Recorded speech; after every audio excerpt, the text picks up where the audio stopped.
En ce temps-là, Jésus disait à ses disciples, « Quand le Fils de l'homme viendra dans sa gloire, et tous les anges avec lui, alors il siégera sur son trône de gloire. Toutes les nations seront rassemblées devant lui. Il séparera les hommes les uns des autres.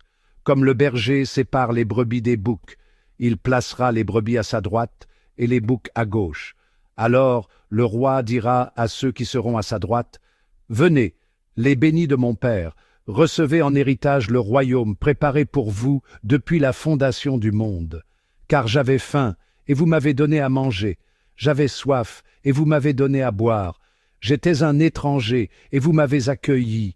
J'étais nu, et vous m'avez habillé. J'étais malade, et vous m'avez visité. J'étais en prison, et vous êtes venus jusqu'à moi. » Alors les justes lui répondront, « Seigneur, quand est-ce que nous t'avons vu? Tu avais donc faim, et nous t'avons nourri. Tu avais soif, et nous t'avons donné à boire. Tu étais un étranger, et nous t'avons accueilli. Tu étais nu, et nous t'avons habillé. Tu étais malade ou en prison. Quand sommes-nous venus jusqu'à toi? » Et le roi leur répondra, « Amen, je vous le dis. Chaque fois que vous l'avez fait à l'un de ces plus petits de mes frères, c'est à moi que vous l'avez fait. » Alors il dira à ceux qui seront à sa gauche, « Allez-vous-en loin de moi, vous les maudits, dans le feu éternel préparé pour le diable et ses anges. Car j'avais faim, et vous ne m'avez pas donné à manger. J'avais soif, et vous ne m'avez pas donné à boire.